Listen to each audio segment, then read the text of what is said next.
मेरी बात सुनकर एक बार सिर घुमाकर देखा महाभैरवी ने और फिर एक लंबी सांस ली।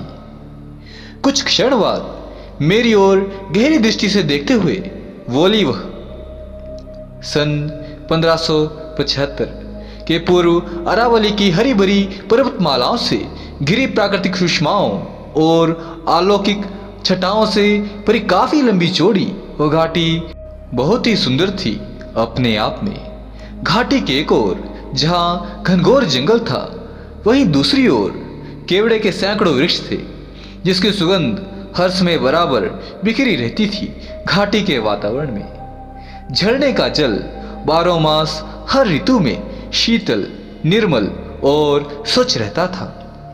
अरावली पर्वत श्रृंखलाओं के बीच से नीचे गिरता था वह झरना। पर्वत के पीछे जहां उसका उद्गम था, वह स्थान अत्यंत रमणीक, मनोरम एवं सुरम्य था। उद्गम स्थल के चारों ओर चंदन के पेड़ थे, न जाने कितने, जिन पर हमेशा बड़े बड़े सर्प लिपटे रहते थे। मोर, पपीहा, कोयल आदि पक्षियों का भी अभाव नहीं था वहां। हर समय उनके संवेद स्वर गूंजते रहते थे उस रम्य घाटी में। बरसात के समय में जब कभी पूर्वा हवा चला करती थी, उस समय चंदन और केवड़े की मिली जुली सुगंध चारों ओर फैल जाती, जैसे पूरी घाटी में। कभी किसी समय ऐसा प्रतीत ही नहीं होता था कि इसी धरती पर है वह घाटी। उसके मनोहारी और आत्मलीन कर देने वाले वातावरण में प्रवेश करते ही मानो ऐसा लगता था मानो देवलोक के किसी अद्भुत और अकल्पनीय स्थान में प्रवेश कर गए हों। थोड़ा रुककर आगे बतलाने लगी नागंदा।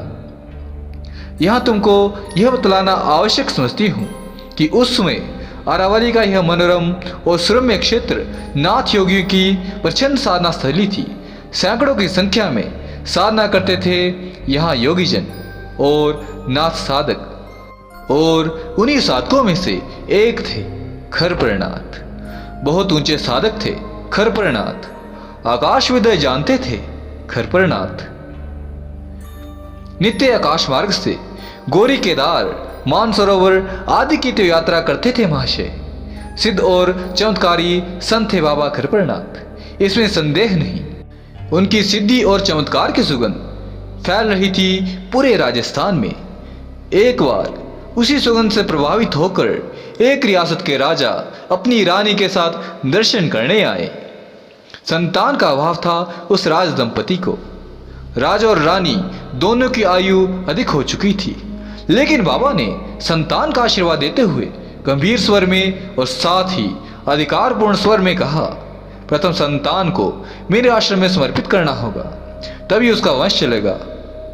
ऐसा ही हुआ। राज दंपति ने पहली संतान समर्पित कर दी बाबा खरपरनाथ के चरणों में, और वह संतान थी मैं। यथा समय स्वयं बाबा ने मेरा नाम रखा चंद्रप्रभा। क्या कहा आपने? आश्चर्यचकित होकर एकदम मुंह से निकल गया मेरे। हाँ, मैं ही हूं वह राजकन्या। फिर थोड़ा ठहर कर आगे बतलाने लगी नागगंधा।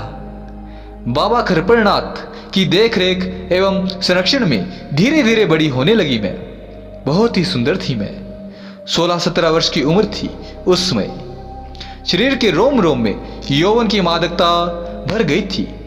जैसे पक्षियों की कोमल कोलाहल के बीच झरने के किनारे गालों पर हाथ धरे बैठी न जाने क्या क्या सोचती और न जाने कैसा कैसा सुनहला सपना देखा करती थी मैं। लगता था जैसे स्वयं अपने आप से ही प्रेम करने लगी थी मैं। हाँ, एक बात तो बतलाना भूल ही गई मैं। जानते हो क्या?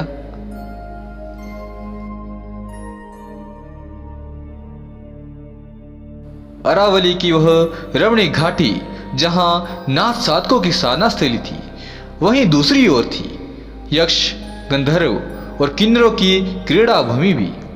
प्रायः चांदनी रात में यक्ष कन्याओं का समूह आकाश से उतरकर नृत्य किया करता था वहां। उनके नृत्य के लय पर गंधर्व और किन्नरों का दल तरह तरह के वाद्य यंत्र बजाता था। नृत्य, गायन और संगीत की मिली जुली मधुर एवं स्निग्ध ध्वनि से गूंजने लगती थी वह सुरम्य घाटी। सुंदर यक्ष कन्याओं के नृत्य को देखकर कभी कभी मेरे मन में भी नृत्य सीखने की इच्छा जागृत होती थी। उस दिन चांदनी रात थी, शरद पूर्णिमा की चांदनी रात। छोटे छोटे बादलों के सफेद टुकड़ों के पीछे कभी रुपाला चांद छिप जाता तो कुछ ही क्षणों के बाद पसर जाती थी उसकी चांदनी। फिर अरावली की उस घाटी के ऊपर शांत और निस्तब्ध वातावरण में बिखरी हुई चंदन और केवड़े की मिली जुली सुगंध और शरद पूर्णिमा की रुपहली चांदनी ने पूरी तरह स्वर्गीय बना दिया था उस सुरम्य घाटी को। इस समय यक्ष सुंदरियों के नृत्य की ध्वनि गूंज उठी एक एक वहां। कुछ ही क्षणों के बाद समासी बन गई उस सुरम्य घाटी में नृत्य और संगीत की। झील के किनारे मौन सादे अपलक देख रही थी यक्ष सुंदरियों के नृत्य को मैं, जैसे डूब सी गई थी मेरी आत्मा देव दुर्लभ नृत्य और संगीत की स्वर लहरियों में।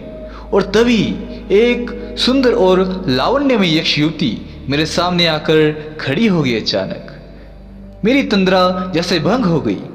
एक यक्ष नृत्यांगना को अपने पास खड़ी देखकर एक बार घबरा सी गई मैं। वह नृत्यांगना मंद मंद मुस्कुरा रही थी। उस समय मुझे मौन देखकर वह स्वयं कोमल और मधुर स्वर में बोली, नाम क्या है तुम्हारा? चंद्रप्रभा। क्या तुम भी नृत्य और गायन सीखना चाहती हो?